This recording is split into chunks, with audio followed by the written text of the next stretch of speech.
आज का दंगल सेंगोल पर है। सेंगोल यानी वो राजदंड जो तमिल संस्कृति की शान है, हिंदू परंपरा की पहचान, निष्पक्ष, समृद्ध और सशक्त शासन का निशान है।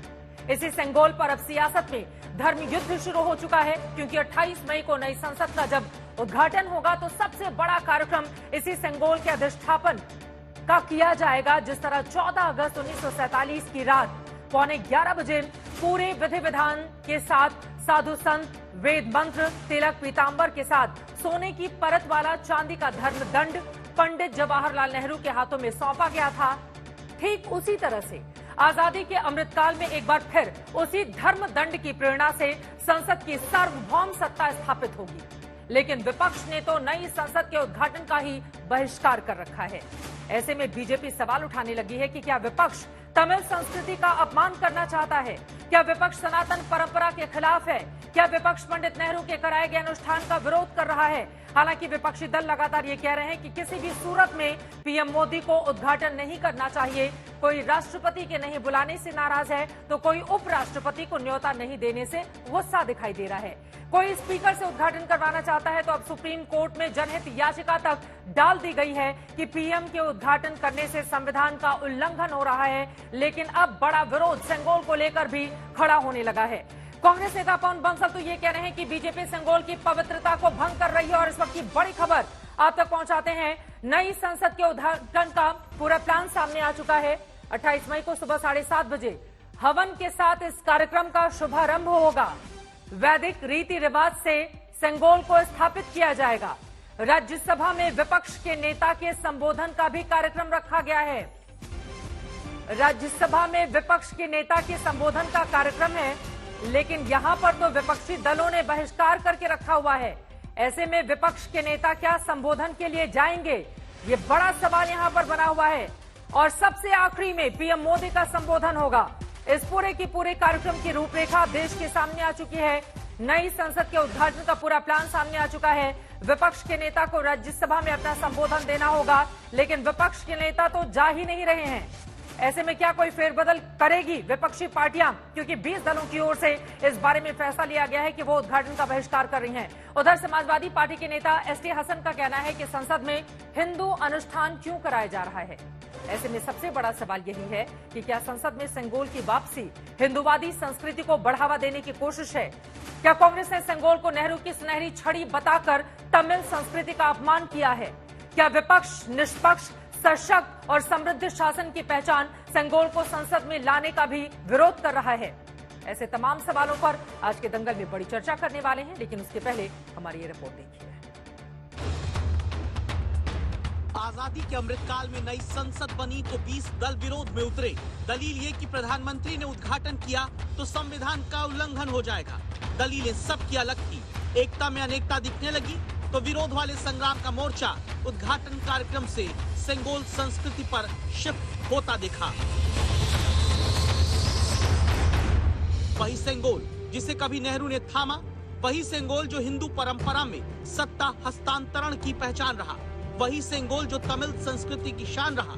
एक बार फिर संसद में उसी परंपरा, रीति रिवाज, उसी धार्मिक अनुष्ठान के साथ नरेंद्र मोदी को थमाया जाएगा, जिस अनुष्ठान के साथ 14 अगस्त 1947 की रात पंडित जवाहरलाल नेहरू को थमाया गया था।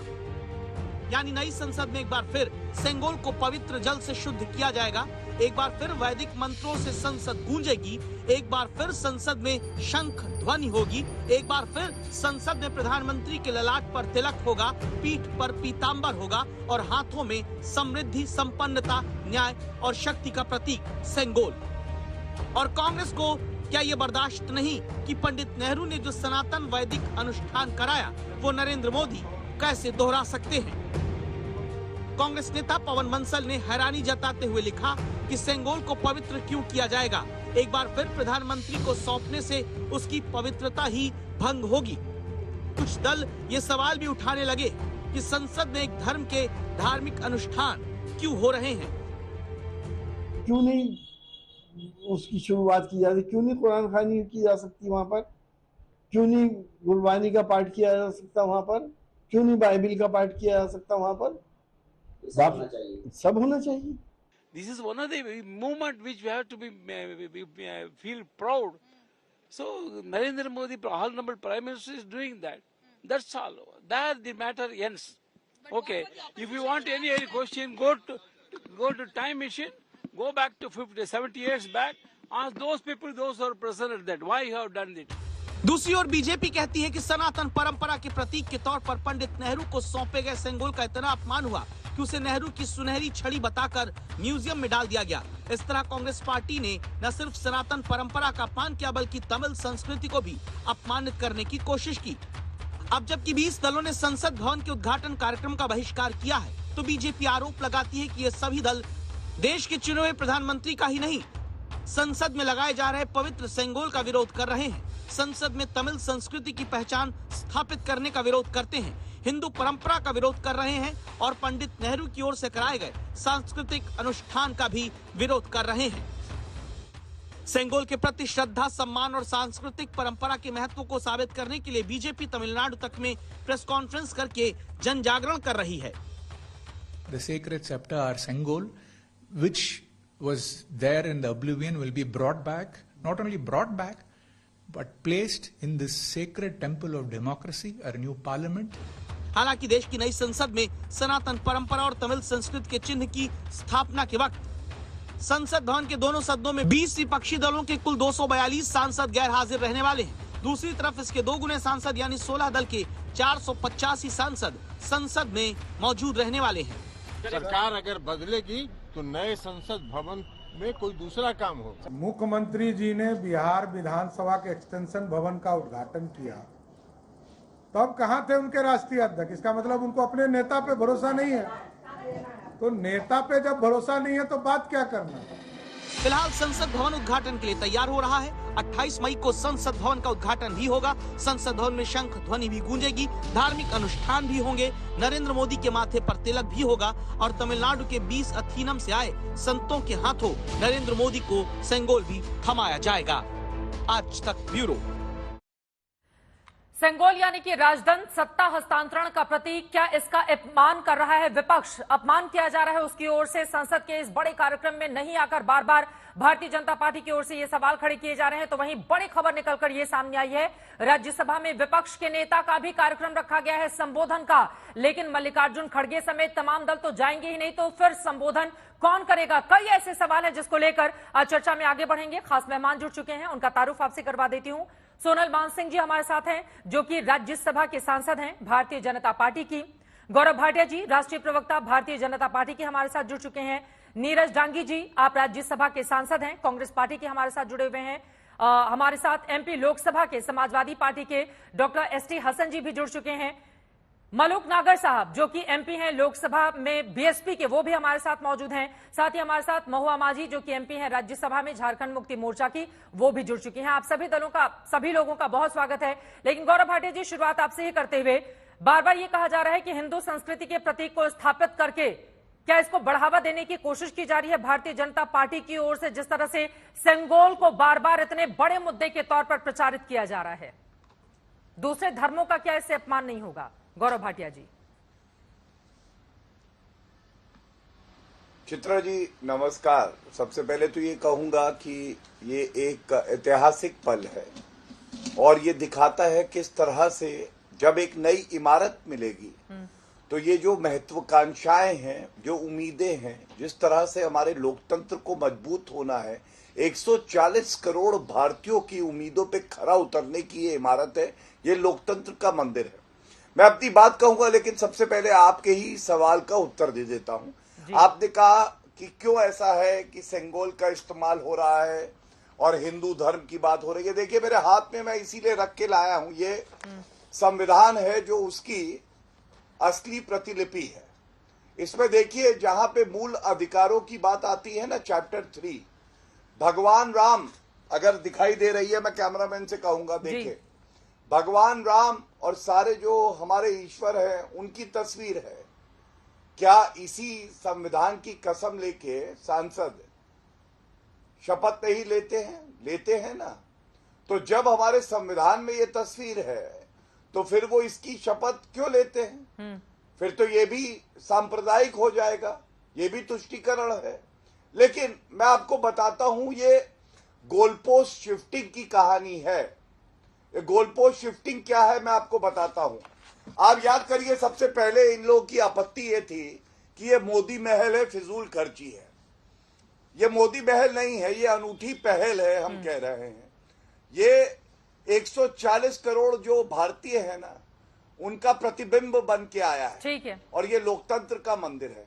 जब इस पे जनता ने जवाब दे दिया तो इन्होंने कहा ये कोविड के संकट में हो रहा है, इसमें सर्वोच्च न्यायालय और उच्च न्यायालय में याचिकाएं डली, दोनों ने निरस्त करी, डिसमिस करी। दिल्ली हाईकोर्ट ने 1 लाख रुपए की कॉस्ट लगा। ठीक है, ठीक है। जब यहां विफल हो गए तो अब नया मुद्दा ये आया है कि हम राष्ट्रपति के सम्मान की लड़ाई लड़ रहे हैं। नहीं, ये लोग तो अपनी पार्टी के अध्यक्ष की जो है इज्जत नहीं रख पाते हैं। सीताराम केसरी, पीवी नरसिम्हा राव जी पूर्व प्रधानमंत्री रहे, क्या हर्ष किया था हम सब जानते हैं। मैं क्या जवाब ले सम्मान की लड़ाई लड़ेंगे दूसरे की। मैं इतना ही कहूंगा। मैं एक बात कह के अंत कर रहा हूं। देखिए, बुरी नजर वाले तेरा मुंह काला। आज जो विपक्ष की कुछ पार्टियां हैं, वो लोग केवल और केवल नजर बट्टू बन गई है। वही काम वो कर रहे हैं। जनता इनका चरित्र भी देख रही है, इनका चाल चलन भी देख रही है और इनको जवाब दे। मैं जवाब ले लेती हूँ। सोनल मानसिंह जी भी हमारे साथ हैं। मैं फौरन आपके पास आऊंगी। आप इस देश का बड़ा नाम है और यकीनन जिस तरह के सवाल विपक्षी दलों की ओर से उठाए जा रहे हैं, क्या वो जायज हैं? इस सवाल का आप जवाब दीजिएगा, लेकिन उसके पहले कांग्रेस पार्टी का रुख करके नीरज डांगी जी, अब आप लोग फंस तो नहीं गए? बाकायदा वहां पर राज्यसभा में विपक्ष के नेता का संबोधन रखा गया है उद्घाटन के बाद इस कार्यक्रम के लिए। अगर वहां पर विपक्ष के नेता की मौजूदगी नहीं रहेगी तो क्या यह अपमान नहीं होगा? नीरज डांगी जी, और जो सवाल खड़े किए गए हैं गौरव भाटिया जी की ओर से, उसका भी जवाब दें आप। फोन उनकी आवाज हम तक नहीं पहुंच पा रही है, दोबारा से उनका संपर्क साधने की कोशिश करेंगे। एसटी हसन साहब, सीधे आपके पास आते हुए, अब हिंदू रीति रिवाज के हिसाब से हो रहा है तो आप लोगों को दिक्कत हो रही है। गौरव भाटिया जी जो मूल संविधान है उसकी प्रति लेकर बैठे हुए हैं, उसमें तो श्री राम भी हैं, भगवान कृष्ण भी है, गीता के उपदेश के भी तमाम तस्वीरें दिख जाएंगी, हिंदू देवी देवताओं के तमाम छाप हैं। उसी संविधान की शपथ तो सभी लोग लेते हैं ना। आप लोग सांसद हैं, वरिष्ठ हैं, तो अब इस सेंगोल का विरोध क्यों किया जा रहा है? अगर वैदिक रीति रिवाज से उसको स्थापित करना है प्रधानमंत्री को तो। देखिए, ये सिंगोल को आप श्री रामचंद्र जी से ना कंपेयर, कृष्ण जी से ना कंपेयर कर। वो बहुत बड़ी हस्तियां थी। सिंगोल, हमें इस बात की आपत्ति नहीं कि सिंगोल क्यों लगाया जा रहा। हमें इस बात की आपत्ति है कि इस देश के अंदर मुसलमान भी रहते हैं, सिख भी रहते हैं, ईसाई भी रहते हैं, पारसी भी रहते हैं। ये देश सबका देश है। ये पार्लियामेंट का इतना बड़ा इवेंट हो रहा है, इस इवेंट में सबकी भागीदारी होनी चाहिए थी। अगर हमने ये बात कह दी कि वहां पे कुरान खानी भी होनी चाहिए, गुरुवाणी का पाठ भी होना चाहिए, पवित्र बाइबल का पाठ भी होना चाहिए, तो आपको आपत्ति क्यों है? क्या ये देश के लोग नहीं हैं? क्या इनको आप अलग रख के ये वर्ग विशेष की सरकार या वर्ग विशेष की पार्लियामेंट तो नहीं है? ये तो सबकी पार्लियामेंट है। सब इसमें बैठेंगे और संविधान की बात करेंगे। तो हमारा ये मकसद है कि आप कम से कम ये मैसेज पार्लियामेंट से भी दिए कि पार्लियामेंट के लिए देश का एक एक नागरिक की अहमियत है, कोई नेग्लेक्ट नहीं किया जाएगा, किसी की दिलादारी अरे तो ये बातें आप तब रखेंगे ना जब संसद के उद्घाटन के कार्यक्रम में जाएंगे। अब 20 विपक्षी दलों की ओर से बहिष्कार ही कर दिया जाएगा सांसद साहब, तो फिर ये आवाज खाली टीवी पे उठाने से क्या फायदा होगा? और दूसरी चीज ये है, पंडित नेहरू ने भी तो उसी विधि विधान के हिसाब से सत्ता हस्तांतरण अंग्रेजों से अपने हाथ में ली थी ना। तो अगर वही नरेंद्र मोदी करें तो दिक्कत किस बात की है? नहीं, हमें कोई दिक्कत नहीं है, क्योंकि बीजेपी को यह अंदाज हो गया है कि 2024 में सत्ता स्थानांतरण होने जा रही है, इसीलिए वो ये लोग लगा रहे हैं। हमें इस पे आपत्ति थोड़ी है। हमें तो आपत्ति इस बात पे है कि और मजहबों के लिए भी जगह होनी चाहिए थी। गौरव भाटिया जी, इस पे जवाब दीजिए। सबका है जी, और मजहबों के लिए जगह क्यों नहीं है बीजेपी के दिल में? आप लोग बार बार विपक्षी दलों से कह रहे हैं दिल बड़ा कीजिए, शामिल होइए कार्यक्रम में, और क्या बीजेपी इस पूरे मामले में छोटा दिल दिखा रही है? देखिए, मैं तो एसटी हसन साहब से कहूंगा कि वो अखिलेश यादव जी से भी कहें और तमाम सपा के नेता सब लोग सम्मिलित हों, उसके बाद ही आपको पता चलेगा कि सभी धर्मों को आदर सत्कार के साथ सम्मिलित करके उनके जो रीत रिवाज हैं उसका पालन हुआ है या नहीं। लेकिन एक तथ्य बता दूं, दिसंबर 2020 जब शिलान्यास हुआ था ना इस इमारत का, चित्रा जी, तो वहां पे सर्व धर्म प्रार्थना हुई थी, जिसमें कुरान भी थी, जिसमें गुरु ग्रंथ साहब जी भी थे, जिसमें हर कुछ था। वो क्यों था? वो इसलिए था क्योंकि हम पंथ निरपेक्षता में विश्वास करते हैं। हम समाजवादी पार्टी नहीं है कि कब्रिस्तान के लिए रुपया दो लेकिन शमशान घाट के लिए मत दो, हज हाउस बनाओ लेकिन नई विधानसभा की बिल्डिंग ना बनाओ। ये तो प्राथमिकता की बात है। और अंत करूंगा एक बात और याद दिला के, ये देखिए, जब लखनऊ में विधानसभा के परिसर के बाहर विधानसभा की लाइब्रेरी और सेक्रेटेरिएट बना था, तो यहाँ पे मुलायम सिंह यादव जी भी उपस्थित हैं। तब गवर्नर को क्यों नहीं बुलाया था? ये सवाल तो उत्तर प्रदेश की जनता पूछ रही है। आप कह रहे हैं ना राष्ट्रपति जी को होना चाहिए, तो कृपया करके ये बताइए, यहाँ पे गवर्नर नहीं दिखाई दे रहे हैं, अखिलेश यादव दिखाई दे रहे हैं, मुलायम सिंह जी दिखाई दे रहे हैं, अच्छा वो आजम खां भी हैं पीछे, देखिए। अब बताइए गवर्नर क्यों नहीं है? ये तो उत्तर बनता है ना चित्रा जी, इनसे पूछिए। एसटी साहब आप इसका जवाब दे दीजिए, उसके बाद मैं बाकी मेहमानों के पास जाऊंगी। देखिए, पहली बात तो मैं बता दूं अपने भाई को कि हमने शमशानों के लिए भी धन आवंटन करा था। और हम आप दूसरी बात जो आप कह रहे हैं, राष्ट्रपति देश का सर्वोच्च पद है, राष्ट्रपति की गरिमा और उसके प्रोटोकॉल का ध्यान रखना चाहिए था। इतना बड़ा इवेंट आप कर रहे हैं, देश में एक इतनी बड़ी इमारत का उद्घाटन हो रहा है जिससे देश चलेगा, तो सुन तो लीजिए। ये देखिए, अब मैं आपको नहीं बोला, आप क्यों बोल रहे हैं? हसन साहब, फिर बहिष्कार क्यों? मैं आपके फिर बहिष्कार क्यों? जाएंगे तभी तो इसको देखेंगे ना कि सारे धर्मों का वहाँ पर सम्मान हो रहा है या फिर नहीं हो रहा है। बात पूरी होने दीजिए। जी, मेरी बात पूरी होने दीजिए। बोलिए सर। राष्ट्रपति जी का क्या इन्हें अपमान नजर नहीं आ रहा जो एक आदिवासी महिला है? वो उनकी उपस्थिति क्यों नहीं है? और अगर राष्ट्रपति जी इसको उद्घाटन कर देती तो इन्हें क्या परेशानी आती? ये कौन सी बात हुई कि आप हर चीज का राजनीतिकरण करें और आप ये मैसेज दें कि सब कुछ जो है वो हमारी पार्टी कर रही है और किसी का कोई मतलब नहीं। देश के और धर्मों के मानने वालों को हमने एक तरफ करके बिठा दिया, ये एक पर्टिकुलर मजहब के मानने वालों के लिए हम ये सब कुछ कर रहे हैं। आप ये संदेश क्यों दे रहे हैं देश के अंदर? आप क्यों बंटवारा कर रहे हैं देश का? जा क्यों नहीं रहे हैं आप लोग? बहिष्कार किस बात का?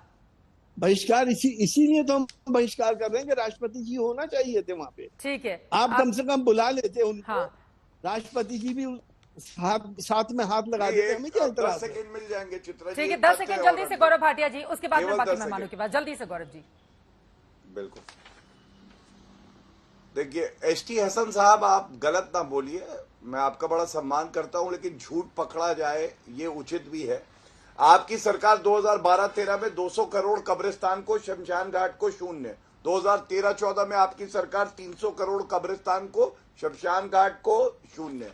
ये आंकड़े हैं आपके लिए। धन्यवाद। ठीक है, चलिए अब इसको और विस्तार देते हुए मलूक नागर साहब आपके विंडो में ठीक बगल में बैठे हुए हैं और आज ही बहन मायावती जी की ओर से बयान सामने आया है कि अगर विपक्षी दल निर्विरोध जिताते राष्ट्रपति जी को तब उनका हक बनता। आज जिस तरह की आवाज आप लोगों की ओर से बुलंद की जा रही है। मलूक साहब, मैं फौरन आपके पास आऊंगी, हमारे साथ महुआ माझी भी बढ़नी हुई है, लेकिन सोनल मानसिंह जी, मैं सीधे आपके पास आते हुए, अब विरोधी दलों को भी साथ में लेकर तो सरकार को चलना होगा ना। और इसके साथ ही आरोप लग रहे हैं कि सेंगोल के जरिए क्या आप दक्षिण भारत में भी अपनी पैठ बनाने की ये कवायद है भारतीय जनता पार्टी की, इसी वजह से उसको इतना बढ़ा चढ़ाकर देश के सामने रखा जा रहा है, जो विरोधी दल आरोप लगा रहे हैं?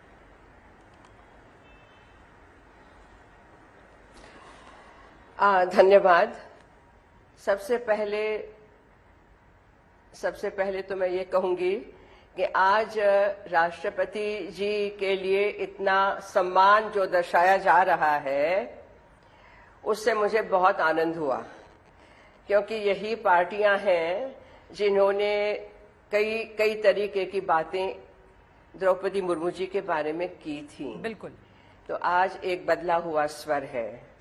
दूसरा कि पंडित नेहरू ने ये तय किया था कि हस्तांतरण, जब माउंटबेटन ने पूछा था, लॉर्ड माउंटबेटन आखिरी वाइसरॉय ने, कि किस तरीके से किया जाए, क्या सिंबल होंगे, क्या संकेत होगा, तो पंडित नेहरू जी ने उसके लिए काफी रिसर्च करवाई और चक्रवर्ती राजगोपालाचारी, जो आखिरी हमारे गवर्नर जनरल थे, बड़े विद्वान थे, महान पॉलिटिशियन थे, उनसे उन्होंने सलाह ली।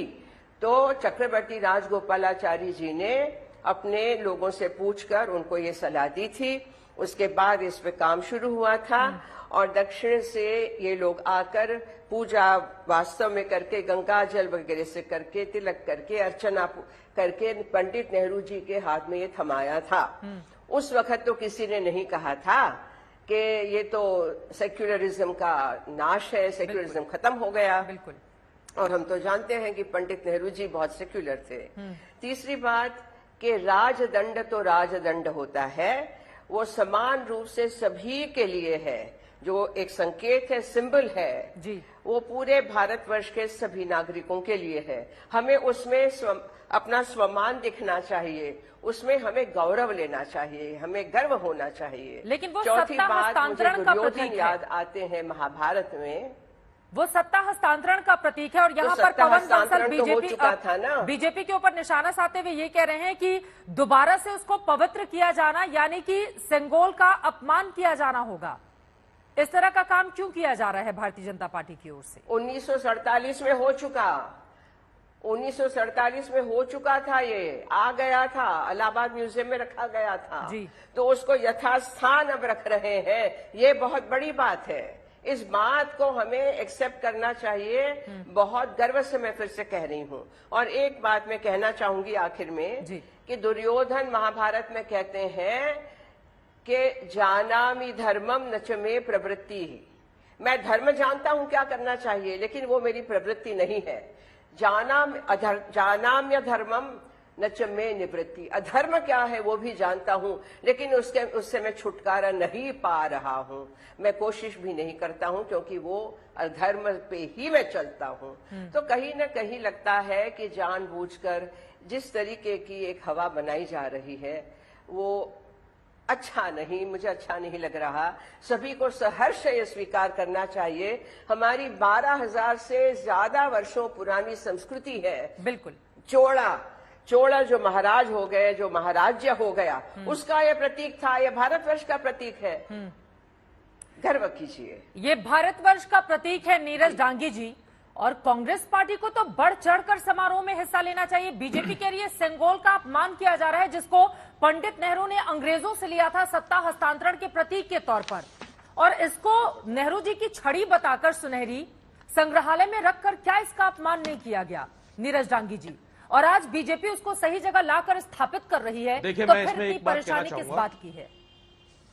देखिए, जगह अगर गलत थी तो पहले सोचना चाहिए था इस बारे में। लेकिन एक बात कहना चाहूंगा कि ये सत्ता का हस्तांतरण जो है वो उस वक्त हुआ था आजादी के वक्त, पर सत्ता का हस्तांतरण भारतीय जनता पार्टी ने नहीं लिया था। वो अंग्रेजों से देश को सत्ता प्राप्ति हुई थी। यहां कोई सत्ता का हस्तांतरण नहीं हो रहा है जो ये इस तरह की कार्रवाई हो रही है। पहली बात, यहां पर जो ये सांस्कृतिक कार्रवाई की बात कर रहे हैं, यहां सांस्कृतिक कार्रवाई अपनी जगह पे, या संविधान की अपेक्षा की गई है। संविधान में जो लिखा है वो यहां करना चाहिए था। सबसे पहले इन्हें राष्ट्रपति को इस पूरे सिस्टम में आगे लाना चाहिए था। उन्हें जो है उन्हें उनका नेतृत्व दिया जाना चाहिए था। राष्ट्रपति को ये आमंत्रित करते, राष्ट्रपति को सम्मान देते, जो उन्होंने नहीं दिया। तो मैं कहना चाहूंगा कि यहाँ कोई यहाँ संगोल की जहां बात है, जी सबसे बड़ा चेहरा है।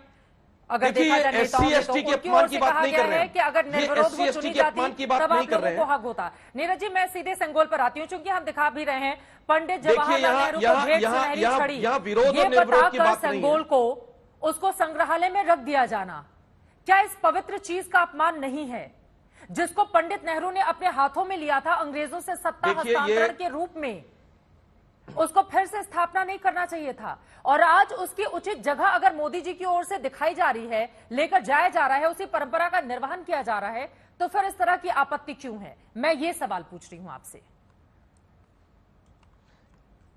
देखिए, यहां आपत्ति कांग्रेस की ओर से या तमाम विपक्षी दलों की ओर से संगोल के खिलाफ कोई आपत्ति नहीं जताई जा रही है। यहां सलाह कांग्रेस पार्टी ने दी है कि भारतीय जनता पार्टी जो गलत कर रही है, संविधान की अपेक्षा कर रही है, राष्ट्रपति जो एक संसद को, संविधान की जब हम बात करते हैं, संसद के बनावट की बात करते हैं, संसद के सत्र को आहूत करने की बात करते हैं, तो वो अधिकार किसे प्राप्त है? वो राष्ट्रपति को प्राप्त है या संसद के दोनों सत्रों को प्राप्त है? तो मैं कहना चाहूंगा कि यहां पर बात हो रही है कि ये जो एक सम्मान मिलना चाहिए था राष्ट्रपति को, वो नहीं दिया जा रहा है। एक सलाह है, वो सलाह इन्हें माननी चाहिए, इसीलिए ये बहिष्कार हुआ। बार-बार ये सवाल पूछा जा रहा है, नहीं हो रहा है। यहाँ पर चुने होते तो क्या आप लोगों का ये अधिकार नहीं बनता? उसी आदिवासी महिला का विरोध करने के लिए तमाम जगहों पर कांग्रेस पार्टी ने अपने नेताओं को भेजे थे ताकि वो चुनी नहीं जाए राष्ट्रपति। आप लोगों ने पूरी ताकत लगा दी थी उनको हराने के लिए।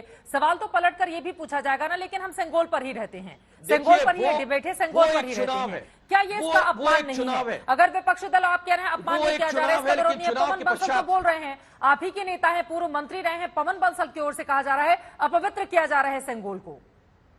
तो सेंगोल का क्या ये विरोध नहीं है? मोदी हाथ में ले लेंगे उसको, आपने छड़ी बता दिया और उसको राजदंड बताकर अगर उसका सम्मान दे रहे हैं तो आप कह रहे हैं कि छड़ी अपवित्र हो जाएगी। मैं इस पूरे भवन को कोविड के काल में लेकर के जाऊंगा। वो कोविड का काल जो सितंबर 2020 का सत्र था, उस समय मैंने ही ये प्रश्न उठाया था कि इस वक्त आवश्यकता जो है सेंट्रल विस्ता परियोजना को जो है लागू करने की नहीं है। वहां 20,000 करोड़ का खर्च करने की आवश्यकता नहीं है। सर, ये पुरानी बात होगी। अभी आज भी रहते हैं, 28 तारीख को उद्घाटन हो रहा है, आप लोग विरोध कर रहे हैं इसको लेकर, ये पुरानी बात हो गई। सर, अब तो बंद कर तैयार हो चुका है। आजादी के ये 70 साल पुरानी जब संगोल की बात कर रहे हैं, और आजाद भारत में अगर खुद का बनाया हुआ, देखिए 1927 में बना था पुराना संसद भवन, 1927 में बना था, किसी भारतीय के हाथ से उद्घाटन नहीं हुआ था।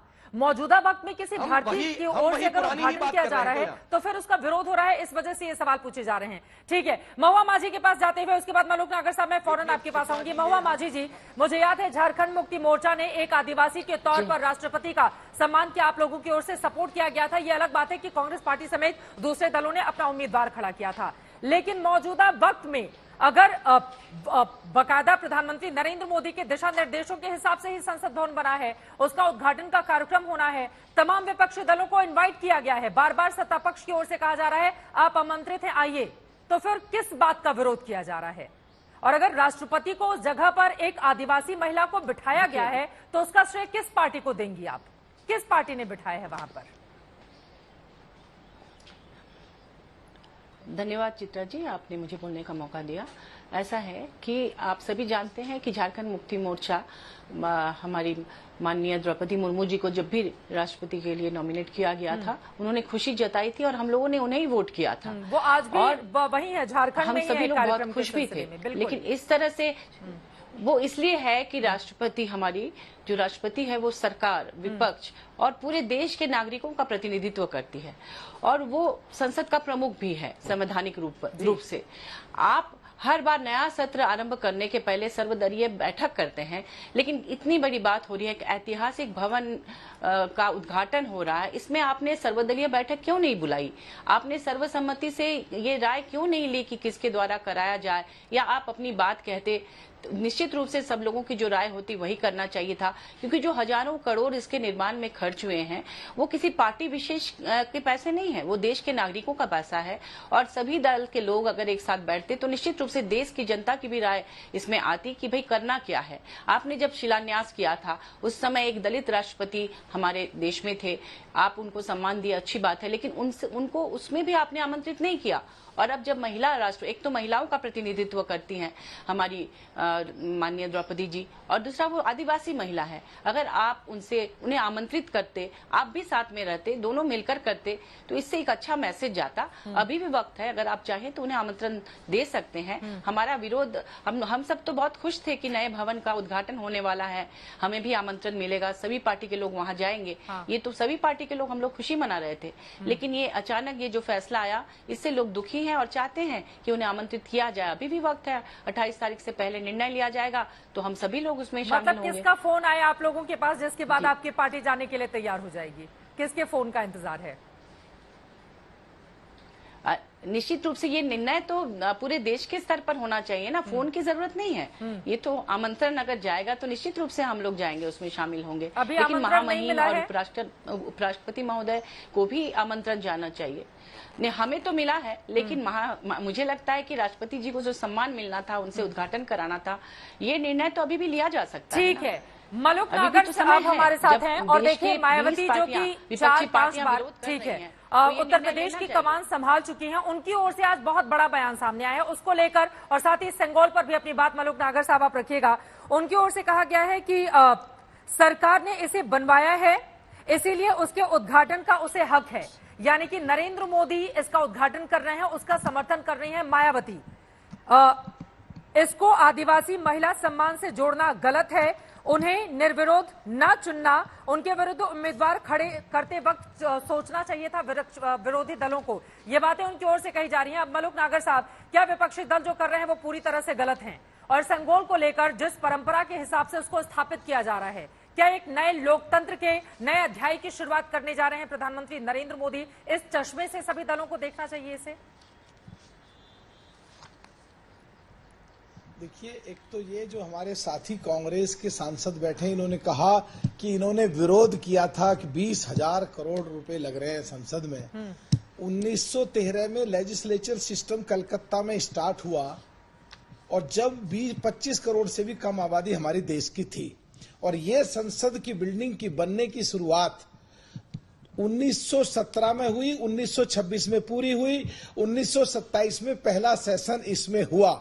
और जब इसका नाम सेंट्रल लेजिस्लेटिव असेंबली था, और 1947 में जब पहुंची, तो जब देश का विभाजन हुआ, जब 37 करोड़ लोग थे, 7 करोड़ पाकिस्तान में गए, 30 करोड़ हिंदुस्तान में रहे, और उसके बाद इसका सेंट्रल कॉन्स्टिट्यूट असेंबली नाम हुआ। तो जब 30 करोड़ लोगों में, और उससे पहले 20 करोड़ लोगों में 545 और 543 की कैपेसिटी का 2 एंग्लो इंडियन के लिए खाली जो है अभी, जब इतनी बड़ी संसद थी और 140 करोड़ लोग होने पे अगर संसद बड़ी कर रहे हैं और देश को मजबूती से उस पर चर्चा करने के लिए और आगे बढ़ाने के लिए जरूरत थी, तो उसका भी विरोध कर रहे थे। तो हम चाहते हैं, जो सही बात है हमारी बहन मायावती जैसे करती हैं, जैसे हम बोल रहे हैं कि देश हित में और जनहित में और वर्ल्ड के पैमाने पे देश का नाम हमारा बड़ा हो, पार्टी पॉलिटिक्स से ऊपर उठ के काम करना चाहिए। अच्छी बात का भी अगर खिलाफत करेंगे तो विपक्ष खत्म हो जाएगा, कमजोर हो जाएगा, और खासकर कांग्रेस पार्टी। अगर विपक्ष कमजोर हो गया तो हमें चिंता है, ये बीजेपी वाले लोग या आज की सरकार के लोग अपनी मनमानी करेंगे, इसलिए देश के लिए ये अच्छा नहीं है। दूसरा ये कहते हैं कि राष्ट्रपति जी को बुलाओ, वो दलित हैं, वो आदिवासी हैं। 1947 से जम्मू कश्मीर के आदिवासी जो 29.4% गुर्जर मुसलमान हैं, या पूरे देश के जो आदिवासी लोग हैं, क्या कभी कांग्रेस को याद आई? अब लंबी बात में छोड़ दो, जब ये चुनाव हुआ तो मार्गरेट अलवा साहब को सामने लाके खड़ा कर दिए। जब इन्हें दलित नहीं दिखाई दिए, जब इन्हें वो दलित लेडी दिखाई नहीं दी, जब आदिवासी नहीं दिखाई दिए, उस समय तो उन्हें हरवाना चाहते थे। और आज एक दलगत राजनीति के तहत, एक सोची समझी चाल के तहत एक दलितों के लिए बात करने की कोशिश कर रहे हैं। जो दलितों का मसीहा और दलितों का भगवान बाबा अंबेडकर साहब, हमेशा उनको भी कांग्रेस सदन में भी खिलाफ बोलती रही, हमेशा उनकी मंचों पे खिलाफ बोलती रही। इवन जब वो चुनाव लड़ने गए तो उनके पीए को, जो एक दूध का काम करता था, उनको उनके खिलाफ चुनाव लड़वा करके उनको भी हराया। और ये दलित विरोधी मानसिकता उसको वहां पर स्थापित करना क्या बिल्कुल सही किया जा रहा है? जल्दी से इस पर एक टिप्पणी दे दीजिए। चित्रा जी प्लीज, चित्रा जी जब आप बोलती है तो हम बीच में नहीं बोलते, प्लीज खत्म करने दो, काम की बात बोल रहा हूं। तो इसलिए जब इन्हें दलितों की याद नहीं आई। और तीसरा मुख्य बिंदु जो है, जो सबसे महत्वपूर्ण है, कि पिछले 2 सत्र विपक्ष ने, खासकर कांग्रेस ने, हंगामे में चढ़ा दिए और 0 परफॉर्मेंस रही। और सरकार हाँ की संख्या कितनी, ना की संख्या कितनी, पास करके अपना काम करती चली गई। और पिछले सत्र में तो, इन पिछले वाले में सरकार ने भी संसद नहीं चलने दी। राहुल गांधी माफी मांगो। तो नई संसद बन रही है, बड़ी संसद बन रही है, बहुत अच्छी बात है। पर 2 सत्र पिछले 0 चले गए, बहुत खराब बात है। खत्म कर रहा हूँ बस। चित्रा जी खत्म कर रहा हूँ, प्लीज चित्रा जी प्लीज खत्म कर रहा हूँ। तो हम चाहते हैं आने वाले सत्र में संसद बढ़िया चले। हम सभी सांसदों को 18 15-20 लाख लोग आप चुन के जाएंगे? भेजते हैं, अपनी शक्ति देते हैं, उद्घाटन जाओ हमारे समारोह में बिहार पे जाएंगे काम आप? करो देश हित और जनहित में। और हम वो उसमें मैं इसी तरह खत्म कर रहा हूं, वो उन लोगों का जो शक्ति देकर अधिकृत करते हैं उनके भी मौलिक अधिकार का हनन है। हाँ। हमारे एमपी जो हम काम करना चाहते हैं हमारे भी मौलिक अधिकारों का हनन है। और जो हमारे साथी एमपी आप जा सारे रहे भी हैं? आपके टेलीविजन के बोर्ड पे बैठे हुए हैं, कितने पार्टिसिपेशन हैं, कितने पार्टिसिपेशन के चेक करा लो। ये केवल हंगामा करना चाहते हैं, सही बात का भी विरोध करना चाहते हैं। जहां तक हमारी बात है, अभी तक मैंने आप ही के चैनल पर अर्पिता के साथ 21 तारीख को कहा था कि राहुल गांधी जी को कहना चाहिए राष्ट्रपति के साथ उपराष्ट्रपति को बुलाएं, सांसदों को बुलाएं, और सांसद बुलाए और इन्विटेशन ये आया और हम जाएंगे। जरा दिखाइए इन्विटेशन, एक बार फुल फ्रेम कीजिए, जरा दिखाइए सर इन्विटेशन जो आपको दिया गया है, जरा हम लोग भी देखें किस तरह का इन्विटेशन, एक बार फुल फ्रेम कीजिए। ये इन्विटेशन क्या है, क्या लिखा हुआ है इस पर, जरा पढ़कर भी बताइए आप सांसद महोदय जी। ये बाहर का कवर है और ये इनविटेशन है और इसमें लिखा हुआ है कि महासचिव लोकसभा, आप पहली लाइन, दूसरी लाइन, श्री नरेंद्र मोदी जी प्रधानमंत्री के कर कमलों द्वारा संसद के नवनिर्मित भवन के लोकार्पण के अवसर पर आपको रविवार 28 मई 2023 को 12 बजे संसद भवन प्रांगण नई दिल्ली में सादर आमंत्रित करते हैं। गरिमाई उपस्थिति श्री ओम बिरला जी, अध्यक्ष लोकसभा। ये लिखा हुआ है और ये देखिए सांसद महोदय को ये इनविटेशन भी पहुंच गया है। लेकिन सुबह 7:30 बजे से कार्यक्रम में हवन के साथ शुरुआत होगी, तो उसमें तो नहीं जाना है आपको। 12 बजे आप कह रहे हैं कि 12 बजे बुलाया गया है जो उद्घाटन समारोह है खासतौर से उसके लिए। नहीं, देखिए जो विधिवत प्रोग्राम है उसके लिए इनविटेशन भेजे हैं। अब शादी में इनविटेशन में आता है कि आप रात को 9 बजे हमारे इसमें प्रोग्राम में रहें, तो क्या हम 6 बजे नहीं जा सकते, 7 बजे नहीं जा सकते?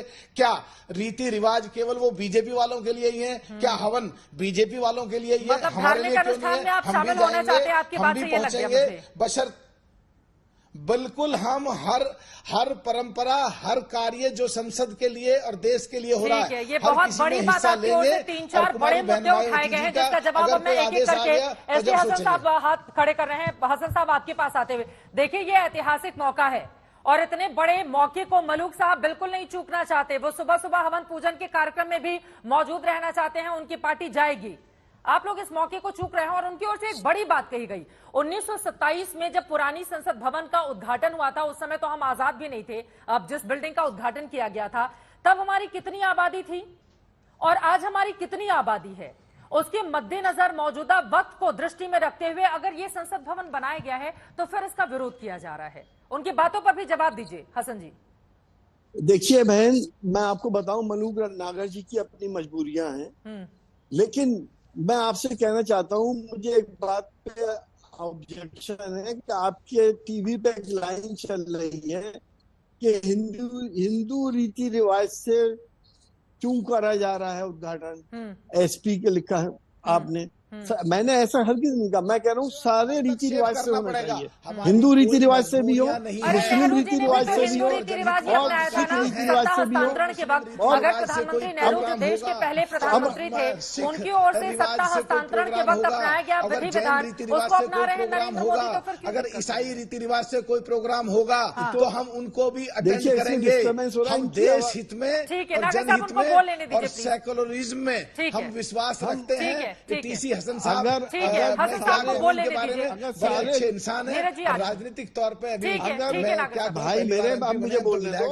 37 साल से लगातार मैं घर में विधायक, एमएलसी, एमएलए, चेयरमैन, अरे भाई एमपी रहते हैं, वो ये बातें माफी चाहते हैं, हस्तक्षेप ना करें, अपनी बात कहें, मुझ पे कुछ मेरी तरफ ना आए। मैं आपसे मैं अपनी बात ही कह रहा हूँ और मैं ये कह रहा हूँ कि सारे रीति रिवाज से हो, सारे रीति रिवाज में सब लोग शामिल हो, एक देश में एक संदेश पहुंचे कि एक सेकुलर देश है, इसके सारे नागरिक एक से हैं, सारे नागरिकों के साथ इंसाफ होता है, सारे नागरिकों की दिलजोई होती है, ना कि दिल आजारी हो।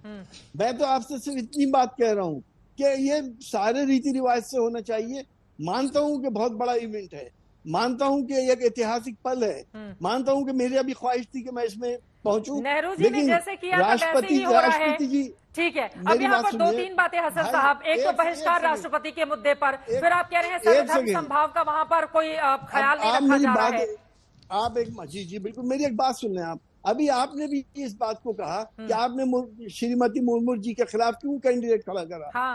उस वक्त श्रीमती मुर्मू जी प्रेसिडेंट नहीं थी, राष्ट्रपति नहीं थी, लेकिन वो एक आदिवासी महिला थी एसटी हसन साहब। आज आप लोगों की ओर से ये कहा जा रहा है एक आदिवासी महिला का अपमान हो रहा है, एक आदिवासी राष्ट्रपति का अपमान हो रहा है, इस वजह से ये सवाल है। और मेरा तो छोड़िए, मायावती जी जो कि पूर्व मुख्यमंत्री रही है उनकी बयान को देखिए ना, उनका बयान तो महत्वपूर्ण है ना, उसको कैसे इग्नोर कर सकते हैं आप और सारे कांग्रेसी दलित महिला को, आदिवासी महिला को हरवाना चाहते थे, आज उनके हमदर्द क्यों बन रहे हैं? आपका उसको बनवाने में हिस्सा नहीं है, हमारा उनको बनवाने में हिस्सा है, फिर भी हम कह रहे हैं कि जो आज की परिवेश में हो रहा है, और ये ऐतिहासिक दिन है हसन साहब और सारे कांग्रेसियों, आप पछताओगे। और ऐतिहासिक दिन है कि इस अंग्रेजों की बनाई संसद में आखिरी टीम कौन सी थी? ये लोग थे। नई संसद बनी कौन सी टीम कौन से थे? ये लोग थे। उनके नाम लिखे जाएंगे, लिस्ट बनेगी। और मुझे तो वो सौभाग्य प्राप्त हुआ है यूपी में, जब सेंचुरी बदली थी 2000 में, तो मैं विधायक था, मेरी यूपी में भी मेरी आवाज ही नहीं जाएगी, आप बोलते रहेंगे। नीरज आगे जी जल्दी से एक बात, गौरव जी इसके बाद में फौरन आ रही हूँ। नीरज जी, लेकिन बार बार बीजेपी उसी मुद्दे को उठा रही है कि आप लोगों ने इसका सेंगोल का अपमान किया था, अब उसका सम्मान दिलाने का काम भारतीय जनता पार्टी की ओर से की जा रही है। सबका आवाज डाउन कीजिए जल्दी से, सबकी आवाज डाउन कीजिए, बोलिए नीरज जी। मैं इसमें दो बातें मैं कहना चाहूंगा बहुत साफ तौर पर। सबसे पहले तो ये आपने अभी इनविटेशन कार्ड का मजनून मनु साहब ने पढ़ करके सुनाया। इसमें संसद 3 चीजों से बनती है, राष्ट्रपति, राज्यसभा और लोकसभा। इसमें राष्ट्रपति और राज्यसभा कहां है पहले तो ये बताइए। वहीं पर यह पूरा कार्यक्रम खत्म हो जाता है। क्यों बहिष्कार हो रहा है ये इनविटेशन कार्ड अपने आप को दर्शाता है। दूसरा, जब जब बात करते हैं कि हम लोग राष्ट्रपति के खिलाफ खड़े हो गए, हम राष्ट्रपति के खिलाफ नहीं खड़े हो गए। राष्ट्रपति चुनाव के लिए राष्ट्रपति उम्मीदवार के खिलाफ दूसरे दलों ने कांग्रेस सहित एक उम्मीदवार को आदिवासी महिला का मामला था नीरज गांधी जी, और आज आप लोग जब बोलेंगे कि एक आदिवासी राष्ट्रपति का अपमान क्यों किया जा रहा है बीजेपी की ओर से, तो 3 उंगलियां पलटकर आपकी ओर इशारा करेंगी। गौरव भाटिया जी क्लोजिंग कमेंट जल्दी से। गौरव भाटिया जी एक लाइन में जल्दी से बोल लीजिए, उसके बाद गौरव भाटिया जी अपनी बात को समाप्त करूंगा। बोलिए बोलिए एक लाइन में अपनी बात को समाप्त करूंगा। मैं कहना चाहूंगा कि चुनावी राजनीति के लिए ही क्यों ये जाति का इस्तेमाल होता है। ठीक है, गौरव भाटिया जी प्लीज एक बार जल्दी से। गौरव भाटिया जी ठीक है। देखिए चित्रा जी, मैं तो जो पार्टियां विरोध कर रही हैं उनसे इतना ही कहूंगा, एक गाना है, तेरा घाटा मेरा कुछ नहीं जाता। तो घाटा तो उन विपक्षी पार्टियों का है जो इस स्वर्णिम अवसर पे उसका हिस्सा नहीं बनेंगी। अभी चुनाव की बात कर रहे थे कि चुनाव में अपना प्रत्याशी दिया कांग्रेस पार्टी ने। अधीर रंजन चौधरी ने जो राष्ट्रपति बुलाया था, क्या अधीर रंजन चौधरी को पार्टी से निकाला? अजय कुमार ने उनको इविल फोर्स बता दिया था, चुनाव के बाद था, क्या हुआ? पार्टी से निकाला। कई ऐसे सवाल हैं जिसको लेकर यकीनन बीजेपी आगे बढ़ेगी, लेकिन आपको यह भी बताते चले कि जब राजदंड को सत्ता हस्तांतरण के तौर पर नेहरू जी को दिया जा रहा था, तो बाकायदा उनकी ओर से मठ के पुजारी और 2 अन्य प्रतिनिधियों को दक्षिण से दिल्ली लाने के लिए विशेष विमान का इंतजाम किया जा रहा था, और उसी को दोहराने की कोशिश की जा रही है प्रधानमंत्री नरेंद्र मोदी की ओर से, जब वैदिक मंत्रोच्चार के साथ इसको स्थापित किया जाएगा। लेकिन लगातार विरोध संसद भवन में इस बात को लेकर किया जा रहा है कि नई संसद का उद्घाटन राष्ट्रपति की ओर से क्यों नहीं किया जा रहा है।